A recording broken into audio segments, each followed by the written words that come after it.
গোপালগঞ্জের ঘটনায় আটক 14, হামলায় জড়িতরা পালিয়েও পার পাবে না বলছে পুলিশ। নিরাপত্তা জোরদার, ভীতি কাটেনি সাধারণ লোকজন তো নাই, বাইরে বেরোই নে। রিক্সা, আমরা তো রিক্সা চালাই, রিক্সারও প্যাসেঞ্জার নাই। এখন এই যে পরিবেশ, এই পরিবেশটা একদম এটা ভালো দেখা যাচ্ছে না। জুলাই পদযাত্রার 17তম দিনে ফরিদপুরে এনসিপি, কড়া নিরাপত্তা।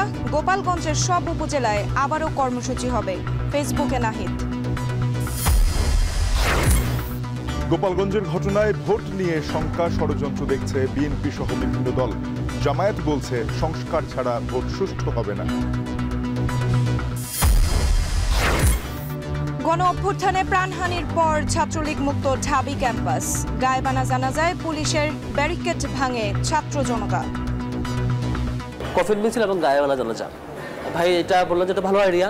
অন্তত লাঠি কিংবা ইটের উপর এটা দিয়ে কফিন সাজায় তারপরে জানাজাটা কমপ্লিট করো। ইরাকের আলকুট শহরে সুপারমার্কেটে রাতভর ভয়াবহ আগুন, 60 জনের মৃত্যু। কারণ উদ্ঘাটনে তদন্ত চলছে, 3 দিনের রাষ্ট্রীয় শোক।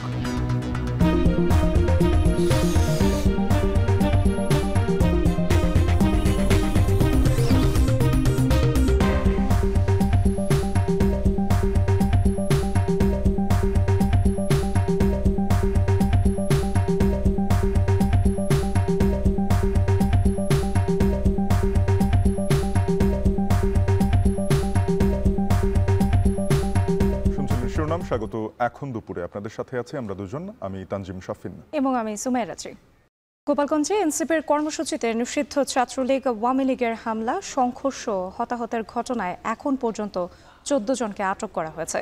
ঢাকা রেঞ্জের ডিআইজি সাফ জানালেন, হামলায় জড়িতদের কেউই পালিয়ে পার পাবে না। 22 ঘন্টার চলমান কারফিউর মধ্যে চলছে বিধ্বস্ত শহর গোছানোর কাজ। প্রয়োজনে কাজে বের হচ্ছেন স্থানীয়রা, তবে এখনও ভীতি কাটেনি তাদের। আছার লিমনের প্রতিবেদন। গোপালগঞ্জের প্রধান সড়ক থেকে অলিতে গলিতে এখন সাজোয়া যানের টহল চলছে।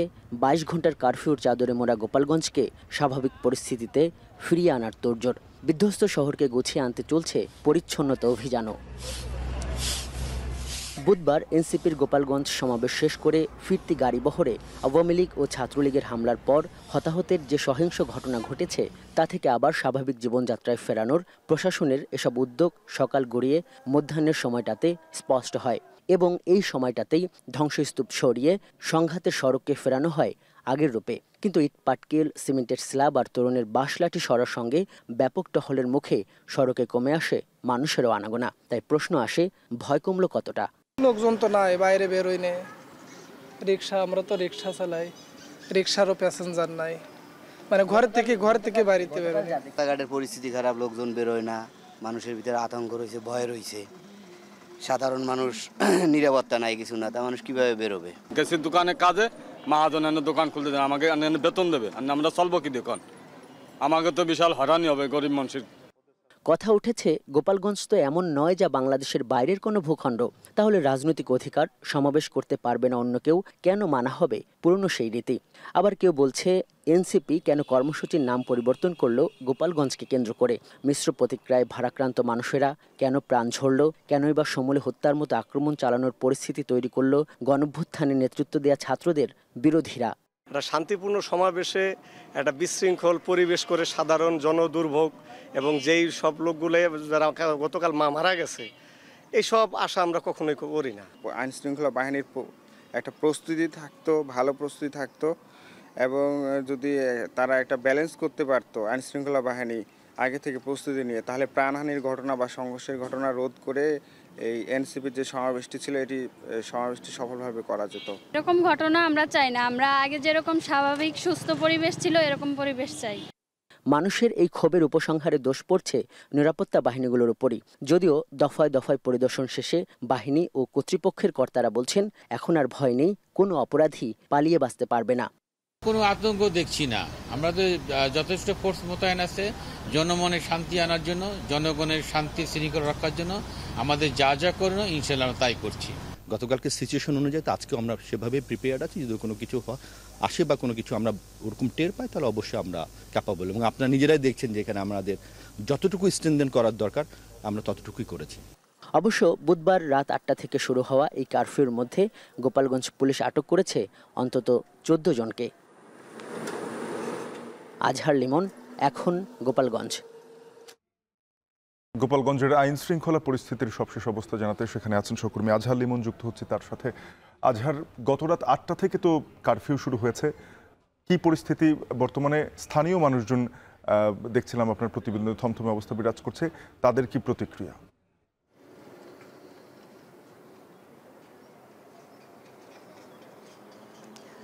কারফিউর শেষ মুহূর্তে এসে আমরা দেখছি যে কারফিউ বেশ জোরালো হয়েছে। সকালবেলা আমরা যখন আসলাম তখন কিন্তু এতটা মানে অনেকটা ঢিলে ঢালাই ছিল, এত কড়াকড়ি ছিল না, কিন্তু এখন দেখছি যে কিছুক্ষণ পর পর যে সেনাবাহিনীর সাজোয়া যানটি সামনে থাকছে, এরপর পুলিশ, বিজিবি, এই সমস্ত সংস্থাগুলোকে নিয়ে যৌথভাবে একের পর এক টহল দিচ্ছে এই শহরের এই প্রধান সড়কটি ঘিরে, যেই সড়কটি কিন্তু গতকাল সংঘাতের একটা কেন্দ্রবিন্দু হয়েছিল। এবং আমি এখন যেখানে দাঁড়িয়ে আছি এটা হলো লঞ্চঘাট এলাকা। এখান থেকে 200 গজ পেছনে পৌর যে মুক্ত মঞ্চ, সেখানে কিন্তু এনসিপির সমাবেশটি হচ্ছিল। সেখানে ছাত্রলীগ, আওয়ামী লীগ 2 দফায় হামলা চালায়। সবশেষ এই নেতাকর্মীরা যখন এই সমাবেশ শেষ করে গাড়ি বহরে ফিরছে তখন কিন্তু তারা হামলা চালায়। এবং আমি অনেক ধরনের সোর্সের সঙ্গে কথা বলেছি, সাংবাদিকদের সাথে কথা বলেছি, প্রত্যক্ষদর্শী, আইন শৃঙ্খলা রক্ষা বাহিনী এবং এনসিপির নেতৃবৃন্দ, তাদের প্রত্যেকেরই ধারণা যে হামলাটি এত ব্যাপক ছিল, তাদের হয়তো মানে এই পুরো এই যে গাড়ি বহরে 100 থেকে 110 জন ছিল, সবাইকে আহত,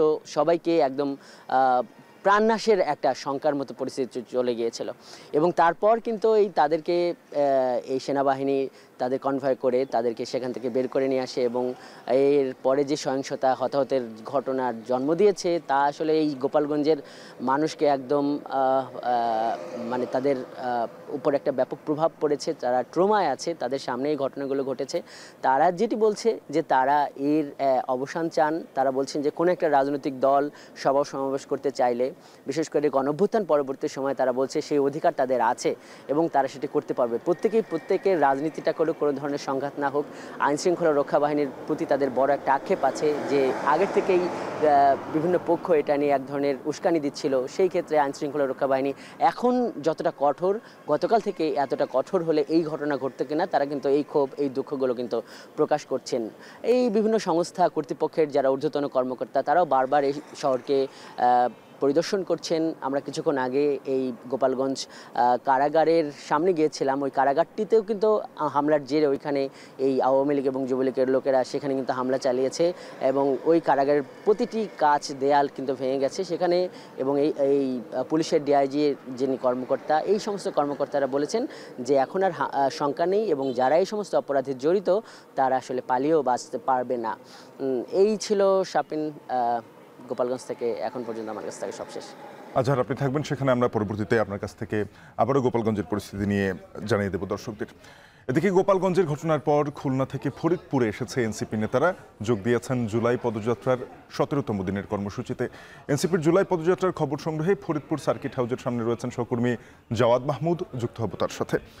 জাওয়াদ, গতকাল থেকেই আপনি এনসিপির সাথে আছেন, আজকে পদযাত্রাটি শুরু হয়েছে কিনা, সবশেষ কি পরিস্থিতি ফরিদপুরে?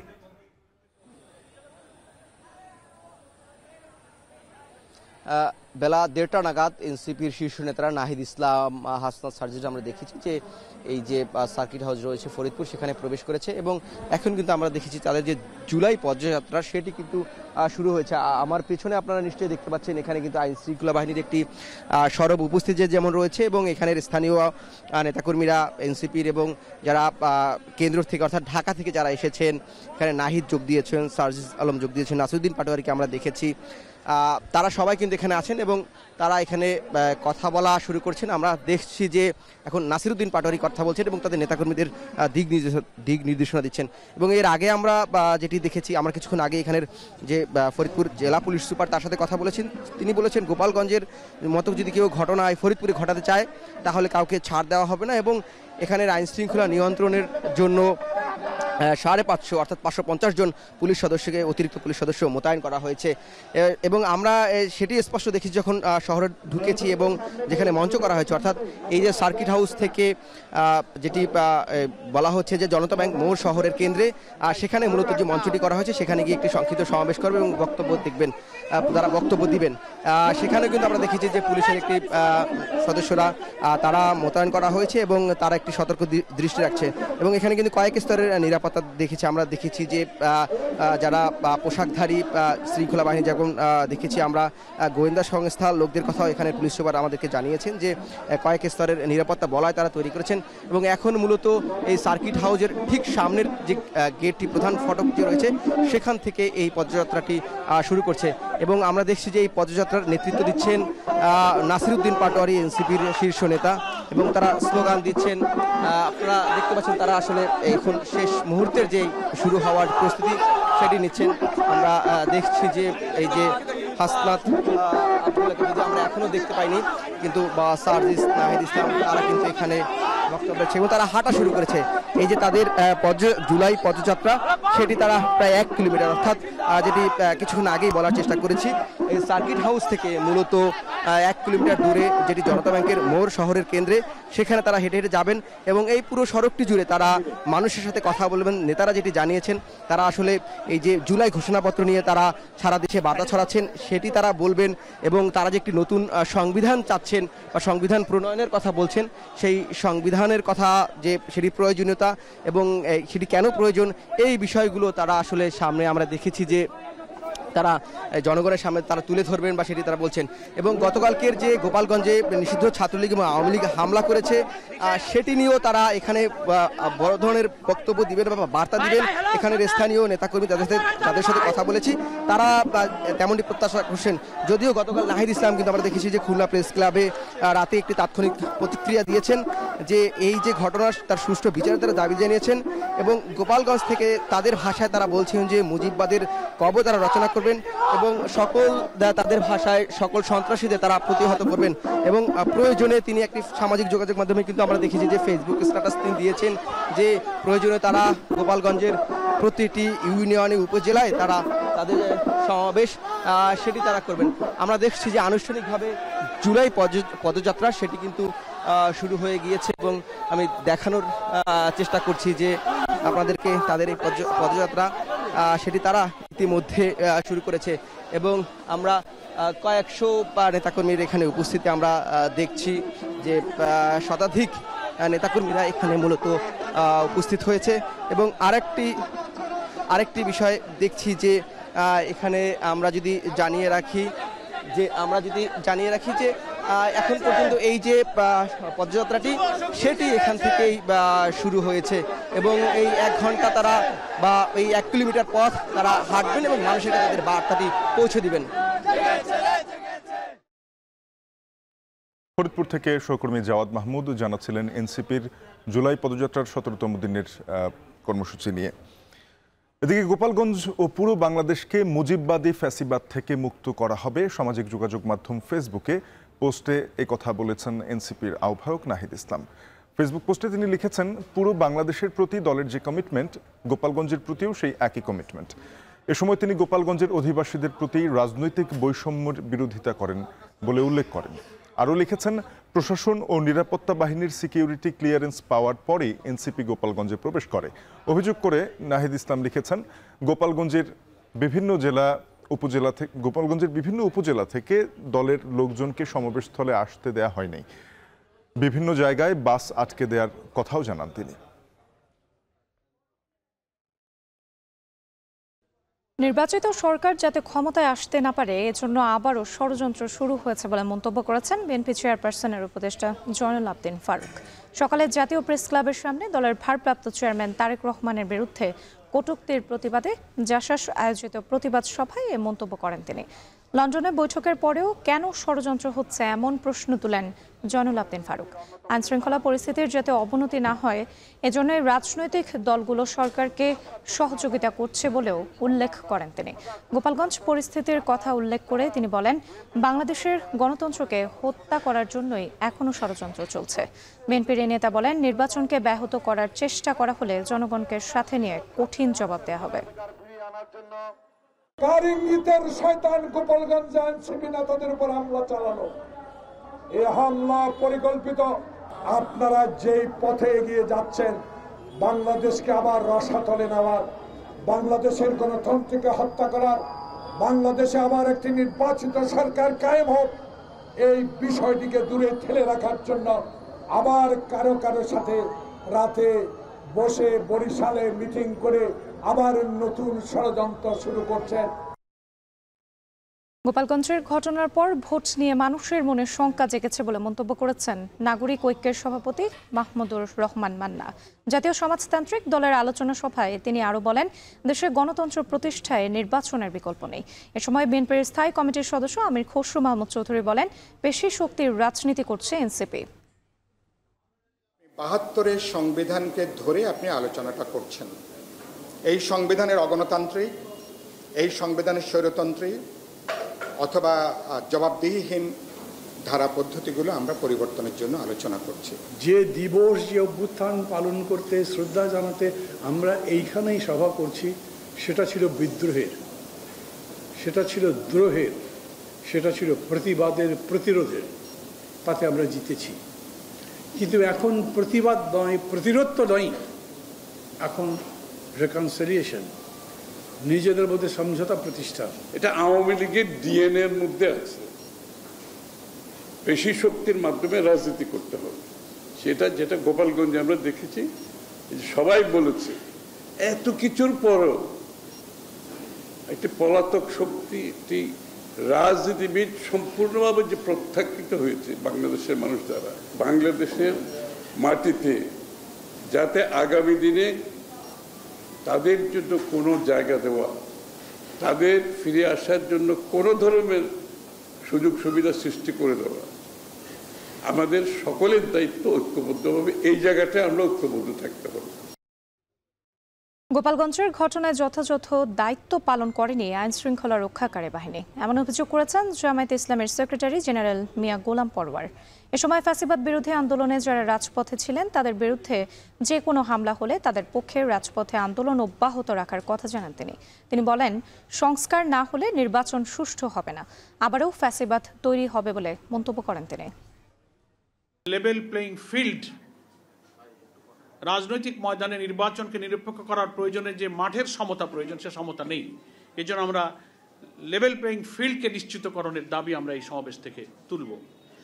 দ্বিতীয় হচ্ছে, জুলাই অভ্যুত্থানে এবং তার আগে যে সমস্ত ফ্যাসিবাদীদের হাতে যারা নিহত হয়েছেন, জীবন দিয়েছেন, আহত হয়েছেন, এই গণহত্যার বিচার অবিলম্বে সম্পন্ন করতে হবে।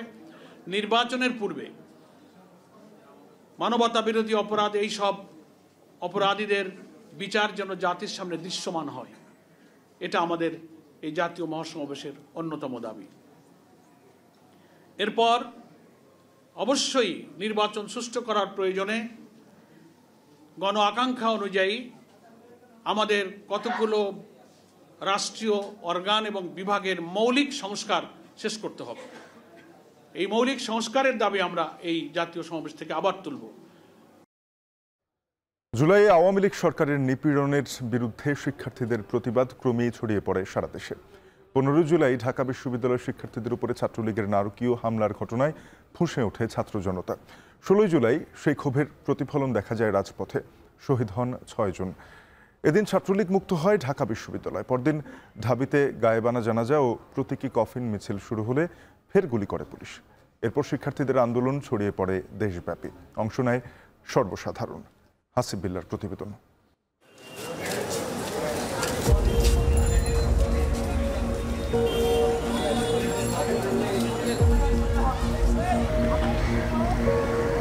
চব্বিশের 17 জুলাই সকালের চিত্র। ক্যাম্পাস ছেড়ে নিরাপদ আশ্রয়ের উদ্দেশ্যে ঢাকা বিশ্ববিদ্যালয়ের একদল শিক্ষার্থী।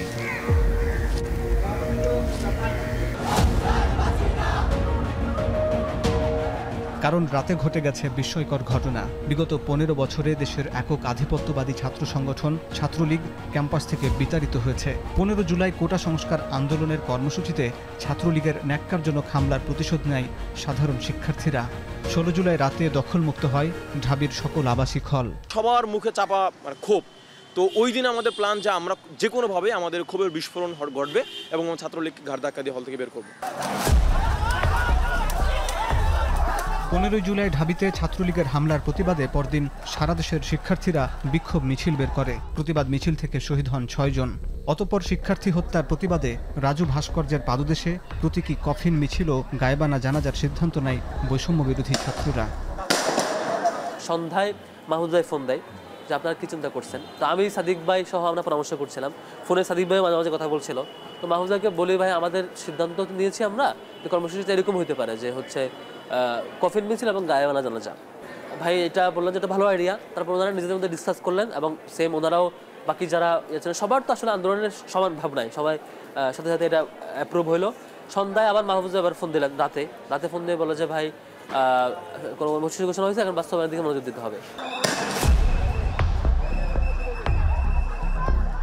ক্যাম্পাসের বিভিন্ন পয়েন্টে সেদিন কড়া পাহারায় পুলিশ ও র্যাবের বিপুল সদস্য।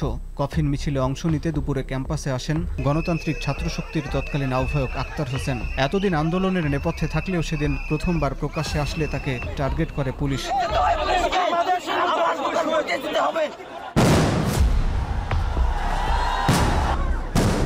পুলিশের পরপর কয়েকটি সাউন্ড গ্রেনেডের বিস্ফোরণে চারদিকে আতঙ্ক ছড়িয়ে পড়ে। গ্রেফতার হন আক্তার ও তার সঙ্গীরা।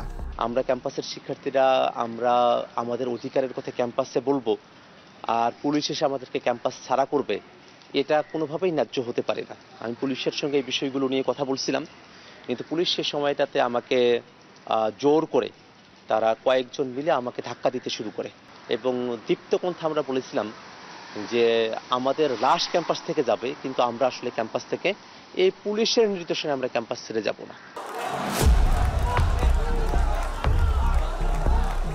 পুলিশি বাধায় রাজু ভাস্কর্যের পাদদেশে পূর্ব নির্ধারিত কর্মসূচি পণ্ড হলে শিক্ষার্থীরা অবস্থান নেয় উপাচার্যের বাসভবনের সামনে।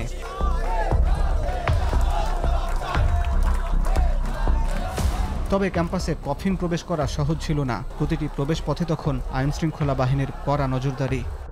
তখন ভাই গেটের উপর দিয়ে আমাদের কিছু ওই যে সাদা কাপড় দিয়ে দেন যে যদি কফিন না পৌঁছাতে পারি আমরা কিছুক্ষণের মধ্যে, তোমরা তো এখানে বেশিক্ষণ দাঁড়িয়ে থাকতে পারবা না, তোমরা হলো এটা নিয়ে অন্তত লাঠি কিংবা ইট টিটের উপর এটা দিয়ে কফিন সাজায় তারপরে জানাজাটা কমপ্লিট করো। মাহফুজ ভাই আমাকে ফোন দেন যে নীলক্ষেতের দিকে তোমাদের যেহেতু এখানে অনেক মানুষ, একটা মিছিল পাঠাও ওইদিকে। তারপরে আব্দুল কাদের সহ আমরা একটা মিছিল নিয়ে ওইদিকে যাই, নীলক্ষেত যাই। নীলক্ষেতে যেয়ে তারপরে মিছিল যখন যায় তখন হলো পুলিশ আবার ব্যারিকেড ওটা ঠেকায় রাখতে পারে না, সেই সুযোগে ভাইরা কফিন হলো ভিতরে ঢুকায় নিয়ে আসে।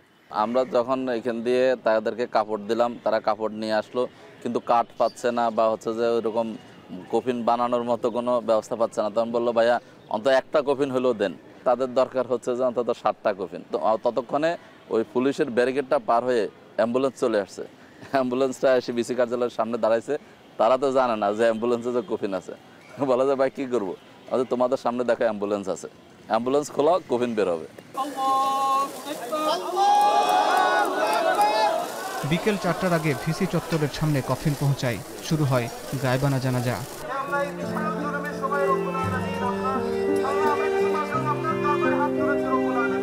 জানাজা শেষে বিকেল 4:10 কফিন মিছিল শুরু হয়। পুলিশের ব্যারিকেড অতিক্রম করে শিক্ষার্থীরা এগিয়ে যায় সামনে।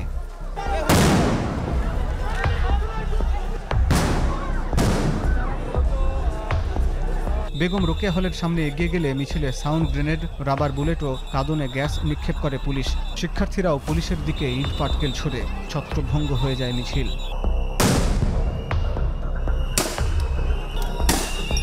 এসব ঘটনায় অনির্দিষ্টকালের জন্য বন্ধ ঘোষণা করা হয় ঢাকা বিশ্ববিদ্যালয়। সন্ধ্যা 6টার মধ্যে শিক্ষার্থীদের হল ছাড়ার নির্দেশ দেয় প্রশাসন।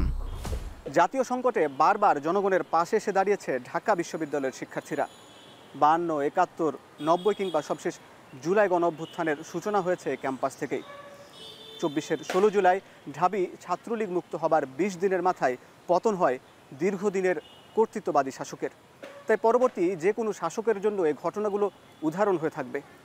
কর্তৃত্ববাদী হবার চেষ্টা করলেই ফুঁসে উঠতে পারে শিক্ষার্থীরা। হাসিব বিল্লাহ, এখন, ঢাকা। 21 আগস্ট গ্রেনেড হামলার মামলায় বিএনপির ভারপ্রাপ্ত চেয়ারম্যান তারেক রহমান সহ অন্যান্য আসামিদের খালাসের রায়ের বিরুদ্ধে রাষ্ট্রপক্ষের করা আপিলের শুনানি 24 জুলাই পর্যন্ত মুলতবি করা হয়েছে। শুনানির শুরুতে মামলার পলাতক 2 আসামি তাজউদ্দিন ও মোহাম্মদ হানিফের পক্ষে কোনো আইনজীবী নিয়োগ না হওয়ায় বিস্ময় প্রকাশ করেন প্রধান বিচারপতি ডক্টর সৈয়দ রেফাত আহমেদ। পরে ওই আসামিদের পক্ষে স্টেট ডিফেন্স আইনজীবী নিয়োগ দেওয়া হয়। এরপর রাষ্ট্রপক্ষের আইনজীবী তাদের যুক্তি উপস্থাপন শুরু করেন। 2 দশক আগে আওয়ামী লীগের সমাবেশে গ্রেনেড হামলার ঘটনায় করা পৃথক মামলায় বিচারিক আদালতের দেওয়া সাজায় রায় বাতিল করে গত বছরের 1 ডিসেম্বর রায় দেন হাইকোর্ট। এই রায়ের ফলে বিএনপির ভারপ্রাপ্ত চেয়ারম্যান তারেক রহমান, সাবেক স্বরাষ্ট্র প্রতিমন্ত্রী লুৎফুজ্জামান বাবর সহ গ্রেনেড হামলা মামলার আসামিরা খালাস পান।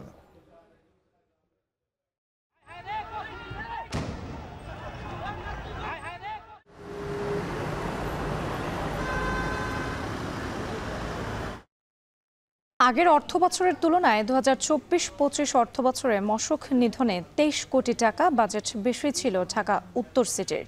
কিন্তু বছর বছর ডেঙ্গু প্রতিরোধে ডিএনসিসি থেকে যে বাজেট দেওয়া হয় তার কতটা মশক নিধনে কাজে আসে?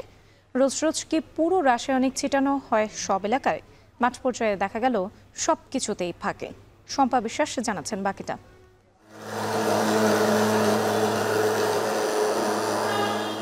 2023-24 অর্থ বছরে মশক নিধনে ঢাকা উত্তর সিটি কর্পোরেশনের বাজেট ছিল 87 কোটি 50 লাখ টাকা। 2024-25 অর্থ বছরে এই বাজেট ছিল 110 কোটি। মশক নিধনে বাজেটের আকার বাড়লেও মশার শক্তি কমেনি, বরং বেড়েছে। ঘুমানোর সময় অবশ্যই মশারি ব্যবহার করুন। বাজেটের সঙ্গে সঙ্গে মশার উপদ্রব বাড়ছে রাজধানীতে। প্রশ্ন হলো, কেন এমনটা হচ্ছে? এখানেই শেষ নয়, জনমনে প্রশ্ন আরো অনেকগুলো। বছর বছর ডেঙ্গু প্রতিরোধে ঢাকা উত্তর সিটি কর্পোরেশন যে বাজেট দেয় তা কতটা মশা নিধনে কাজে আসে? মশার কীটনাশকের গুণগত মান নিয়ে কেন বারবার প্রশ্ন তৈরি হয়? প্রতিদিন মশার যে কীটনাশক ছিটানো হয় তা কতটা কার্যকর? রোজ রোজ কি পুরো রাসায়নিক ছেটানো হয় সব এলাকায়? জানতে উত্তর সিটি কর্পোরেশনের 24 নম্বর ওয়ার্ডের মশক নিধন কার্যক্রমে চোখ রাখি আমরা। ডিএনসিসির প্রধান স্বাস্থ্য কর্মকর্তার দেয়া তথ্য মতে বিকেল 4:30 থেকে সন্ধ্যা 6:30 পর্যন্ত অ্যাডাল্টিসাইডিং বা পূর্ণাঙ্গ মশক নিধন কার্যক্রম চলে। তবে মাঠ পর্যায়ে গিয়ে দেখা গেল তেজগাঁওয়ের 24 নম্বর ওয়ার্ড অফিস থেকে মশক কর্মীরা বের হলেন 5:05 আগে। 5টা থেকে 2 কর্মী মশার কীটনাশক দেওয়া শুরু করে তেজগাঁওয়ের একটি বেসরকারি প্রতিষ্ঠানে। সেখানে মিনিট 15 স্প্রে করে তারা চলে যায় চা খেতে। চা খেয়ে যাওয়ার পথে তারা আরেকটি প্রতিষ্ঠানে 5:51 থেকে 5:54 পর্যন্ত মোটে 3 মিনিট কীটনাশক স্প্রে করে। অর্থাৎ সর্বসাকল্যে মোটে 18 থেকে 20 মিনিট সময় ছিটানো হয় কীটনাশক। অথচ একটি মেশিনে যে পরিমাণ কীটনাশক থাকে তাতে টানা প্রায় 1 ঘন্টা স্প্রে করা সম্ভব। এই হলো মশার কীটনাশক ছিটানোর বাস্তব চিত্র। একটানা কাজ করলে একটানা যদি আমি মারি পুরো এলাকা কভার করি সর্বোচ্চ 1 ঘন্টা। আমরা 8টা বাজে বের হয়ে যাই, 11:45 হাজিরা দেই, তারপর চলে যাই বিকাল 7:30 ভিতরে হাজিরা দেই, আবার 7:30 করে অ্যাপসের ছুটি দিতে আমরা চলে যাই কভার মেশিনে যেহেতু ওষুধ থাকবে এলাকা পুরো কভার করে আসে। ঘটনা আরও বাকি। কীটনাশক ছিটানোর 2 কর্মীর পিছু নিয়ে ওয়ার্ড অফিসে ঢুকে দেখা যায় 6টার আগেই সবগুলো কীটনাশক ছিটানোর মেশিন জমা দেওয়া হয়েছে ওয়ার্ড অফিসে। অর্থাৎ বাকিরাও কাজে ফাঁকি দিয়েছে। কীটনাশক ছিটানো কর্মীদের মশক সুপারভাইজারের কথা জিজ্ঞেস করলে 2 মশক কর্মী জানায় সুপারভাইজার মাঠে মশক নিধন কার্যক্রম তদারকি করছেন। সুপারভাইজার কই? সুপারভাইজার আছে, সে হাজিরা দিয়া বাইরে গেছে। হাজিরা দিয়ে ঘুরে বেড়ায়, তারপর আবার চলে আসে। সেই মনে হয় হয়তো ওই আমাদের মাঠ পর্যায়ে আছে, ওটা দেখতেছে। কর্মীদের কথা যাচাই করতে সুপারভাইজারকে ফোন করলে তিনি জানালেন নিজ এলাকার টঙ্গীতে তার বাড়ির কাছাকাছি আছেন। আমি এইমাত্র আসলাম, নামাজটা পড়লাম। আপনার কর্মীরা তো সব বললো যে আপনি মাঠে কাজ করতেছেন পুরো দমে। না, আমি কিছুক্ষণ আগে আসছি, আমার ওই বসের কাছে ছুটি নিয়ে আমি আসছি, যে বাচ্চা মায়ের কান্নাকাটি করতে হচ্ছে তো গরমের জন্য, এই জন্য তাড়াতাড়ি করে এসে করছি। আপনার নাম কি ভাই? আমার নাম মোহাম্মদ আব্দুল্লাহ। দীর্ঘদিন ধরে মশক নিধনে এমন চিত্র চললেও ডিএনসিসির প্রধান স্বাস্থ্য কর্মকর্তা তার গদ বাঁধা কথার বাইরে গিয়ে নিয়ম ভঙ্গ করলেন না। আমাদের প্ল্যানিং করা আছে, সেই প্ল্যানিং অনুযায়ী মশক কর্মী সুপারভাইজারদের তাদের নির্দিষ্ট দিনে নির্দিষ্ট কাজটা করার কথা। যদি তাদের কাজে গাফিলতি থাকে, আমাদের অফিসাররা থাকে ফিল্ড পর্যায়ে, তারা বের করার পর তাদের বিরুদ্ধে ব্যবস্থা নেওয়া হয়, তাদেরকে মোটিভেট করা হয়। এদিকে মশক নিধনে ঢাকা উত্তর সিটিতে 3 সদস্যের বিশেষজ্ঞ কমিটি গঠন করা হয়েছে। তবে তাদের খুব একটা অন্তর্ভুক্ত করা হয় না মশক নিধন কার্যক্রমে। আমরা এতগুলো ঔষধ দিয়ে আসছি, তাহলে আমাদের মসকুইটোগুলো মারা যাচ্ছে না কেন? দিন দিন বেড়েই যাচ্ছে কেন? এটাই মূলত হচ্ছে এই বিশেষজ্ঞ টিমের কাজ। এবং সেই কাজটা করতে গিয়ে আমাদের যে সমস্ত সাপোর্ট, লজিস্টিক সাপোর্ট থেকে নিয়ে শুরু করে যতগুলো সাপোর্ট, সবগুলো সাপোর্ট দিলেই তো আমরা করব। কিন্তু কিছু কিছু সিদ্ধান্তে আমরা থাকেই না, বা কিছু কিছু সিদ্ধান্তে আমাদের উপস্থিতিই থাকে না। আমার মনে হয় যে প্রত্যেকটা জায়গায় বিশেষজ্ঞ টিমের পরামর্শ ক্রমেই আমাদের সবগুলো সিদ্ধান্ত নেওয়া উচিত। দিন দিন রাজধানীতে ডেঙ্গু রোগীর সংখ্যা বাড়ছে, তবে ডেঙ্গুর বিস্তার রোধে করণীয় অনেকটাই কম বলে দাবি বিশেষজ্ঞদের। 2024 সালের সেপ্টেম্বরের শেষের দিকে ঢাকা উত্তর সিটি কর্পোরেশনে ডেঙ্গু বিষয়ক একটি কমিটি গঠন করা হয়। এই কমিটিতে 3 জন বিশেষজ্ঞ রাখা হয়।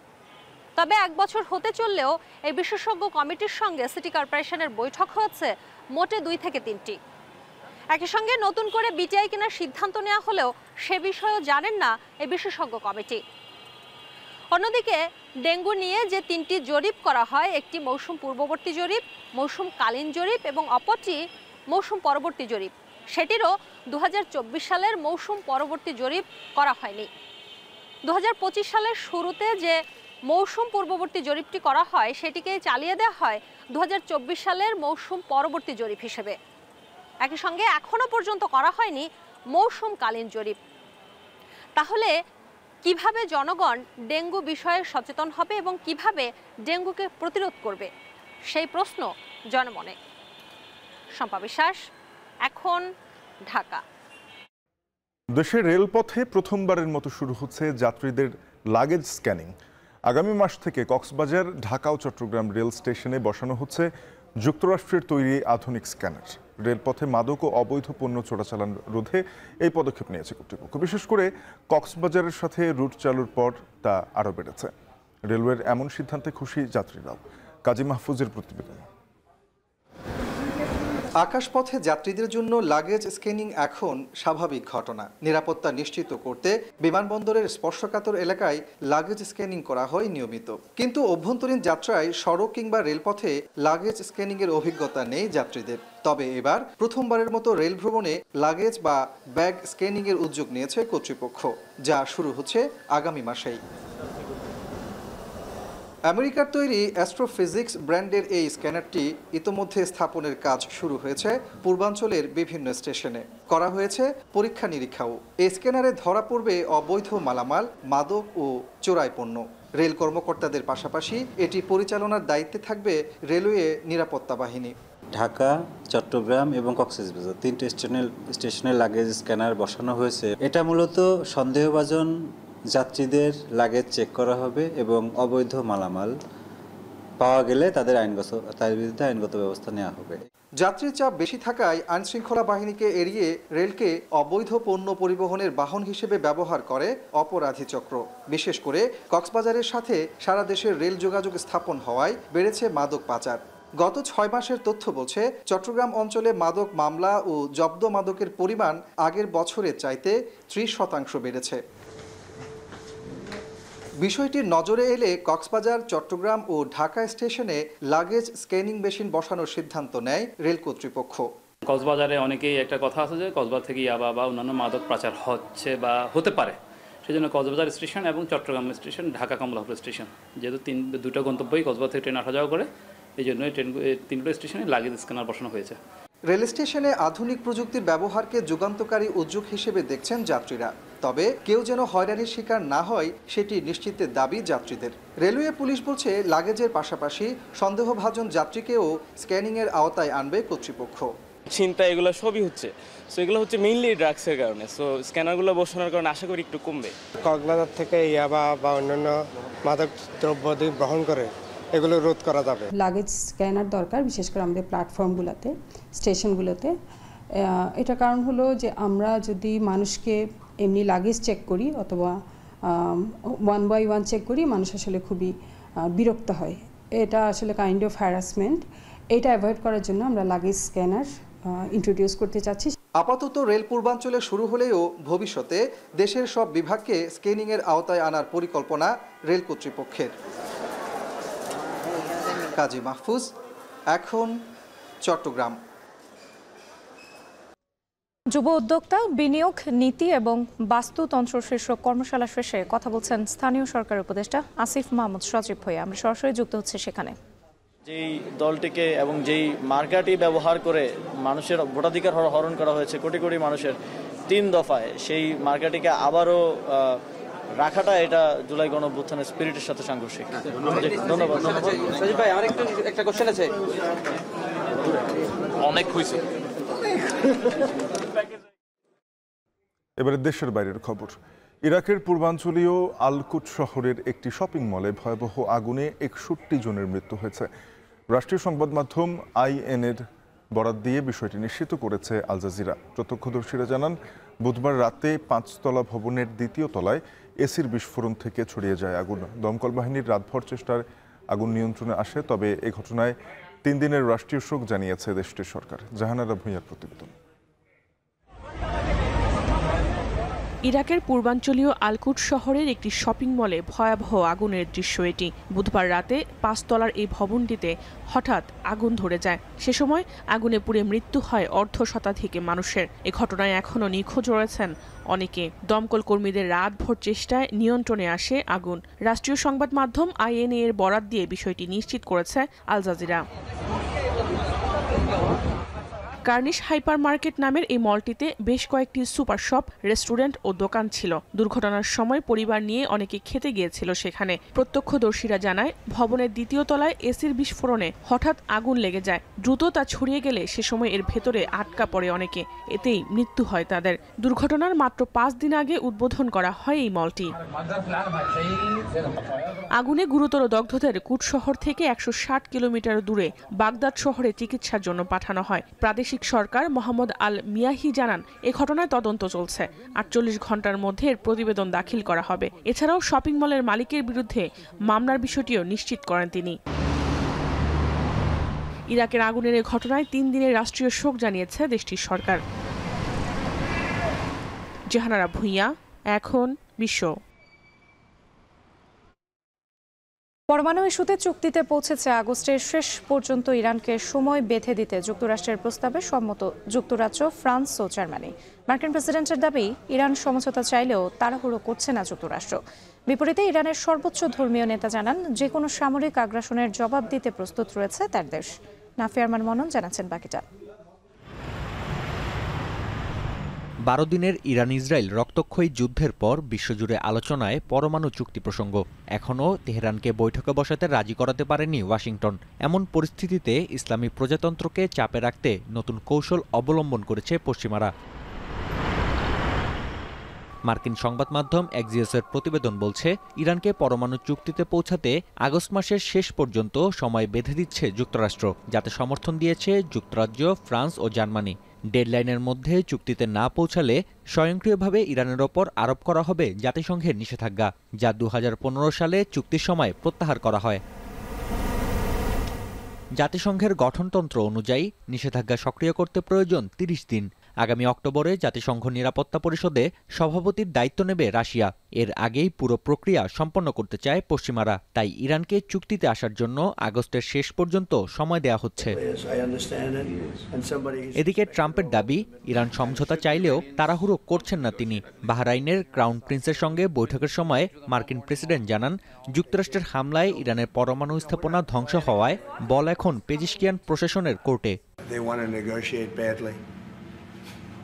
We're in no rush because, we said we could have made a deal, they should have made a deal, and then we bombed the hell out of their various places. We're in no rush, but if they want to negotiate, we're here. সাম্প্রতিক সময়ে ইরানে আবারও হামলা চালানোর বিষয়ে বেশ কয়েকবার হুঁশিয়ারি দিয়েছেন ইসরায়েলের শীর্ষ রাজনীতিবিদরা। তবে সামরিক আগ্রাসন চালানো হলে তার জবাব দিতে তেহরান প্রস্তুত রয়েছে বলে জানান আয়াতুল্লাহ আলী খামেনি। দেশটির সর্বোচ্চ ধর্মীয় নেতার দাবি, 12 দিনের যুদ্ধে ইসরায়েলকে উপযুক্ত জবাব দিয়েছে ইরান। خودش این اعتماد به نفس رو ملاحظه کنه که آماده است با قدرت آمریکا و سگ زنجیریش در منطقه رژیم صهیونی তেহরানের সার্বভৌমত্ব রক্ষায় সমর্থন অব্যাহত রাখবে বেইজিং। ইরানি পররাষ্ট্রমন্ত্রী আব্বাস আরাকচির সঙ্গে বৈঠকে এমনটাই জানিয়েছেন চীনের পররাষ্ট্রমন্ত্রী ওয়াং ই। এ সময় বল প্রয়োগের মাধ্যমে পশ্চিমাদের সমস্যা সমাধানের নীতিকে সমালোচনা করেন তিনি। নাফিয়া আরমান মনন, এখন বিশ্ব। শ্রীলঙ্কার বিপক্ষে পূর্ণাঙ্গ সিরিজ শেষে দেশে ফিরেছে বাংলাদেশ ক্রিকেট দল। বৃহস্পতিবার সকাল 11:30টার দিকে হযরত শাহজালাল আন্তর্জাতিক বিমানবন্দরে পৌঁছান তারা। লম্বা সফরে 2টি টেস্ট 3টি ওয়ানডে ও 3টি টি-20 ম্যাচ খেলে দুদল। বুধবার রাতে সিরিজের শেষ টি-20 ম্যাচটি খেলে সকালে এই দেশের পথে উড়াল দেন লিটন তাসকিনরা। এক ফ্লাইটে ফেরেন ক্রিকেটার ও কোচিং স্টাফের সবাই। বিমানবন্দরে আনুষ্ঠানিকতা শেষ করে একে একে বেরিয়ে আসেন তারা। দেশে ফিরে আজকের দিন বিশ্রামে কাটাবেন লিটনরা। আগামীকাল থেকেই শুরু হবে পাকিস্তানের বিপক্ষে টি-20 সিরিজের প্রস্তুতি। রোববার অনুষ্ঠিত হতে যাচ্ছে সিরিজের প্রথম ম্যাচ। লঙ্কানদের বিপক্ষে সিরিজ জয়ের আত্মবিশ্বাস নিয়ে পাকিস্তানের বিপক্ষে মাঠে নামতে চায় বাংলাদেশ।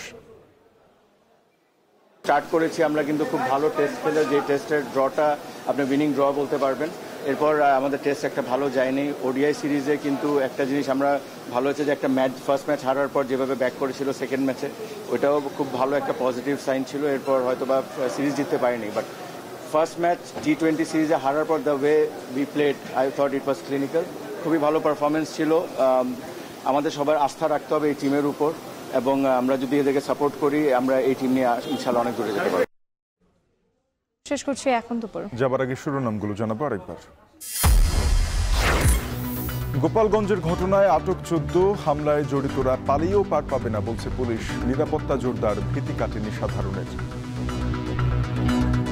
লোকজন তো নাই, বাইরে বেরোয় নে। রিক্সা, আমরা তো রিক্সা চালাই, রিক্সারও প্যাসেঞ্জার নাই। এখন এই যে পরিবেশ, এই পরিবেশটা একদম এটা ভালো দেখা যাচ্ছে না। জুলাই পদযাত্রার 17তম দিনে ফরিদপুরে এনসিপি। কড়া নিরাপত্তা, গোপালগঞ্জের সব উপজেলায় আবারও কর্মসূচি হবে, ফেসবুকে নাহিদ ইসলাম। গোপালগঞ্জের ঘটনায় ভোট নিয়ে ষড়যন্ত্র দেখছে বিএনপি সহ বিভিন্ন দল। জামায়াত বলছে সংস্কার ছাড়া ভোট সুষ্ঠু হবে না। গণ অভ্যুত্থানে প্রাণহানির পর ছাত্রলীগ মুক্ত ঢাবি ক্যাম্পাস। গায়েবানা জানাজায় পুলিশের ব্যারিকেড ভাঙে ছাত্র জনতা। কফিন মিছিল এবং গায়েবানা জানাজা, ভাই এটা বললেন যে এটা ভালো আইডিয়া। অন্তত লাঠি কিংবা ইটের উপর এটা দিয়ে কফিন সাজায় তারপরে জানাজাটা কমপ্লিট করো। ইরাকের আলকুট শহরে সুপারমার্কেটে রাতভর ভয়াবহ আগুন, 60 জনের মৃত্যু। কারণ উদ্ঘাটনে তদন্ত চলছে, 3 দিনের রাষ্ট্রীয় শোক। এই ছিল এখন দুপুরের আয়োজনে। এখন টেলিভিশন ওয়েবসাইটে দেখতে ভিজিট করুন www.ekon.tv। দেখুন ফেসবুকে facebook.com/tv.ekon এবং ইউটিউবে চোখ রাখুন youtube.com/c/ekontv।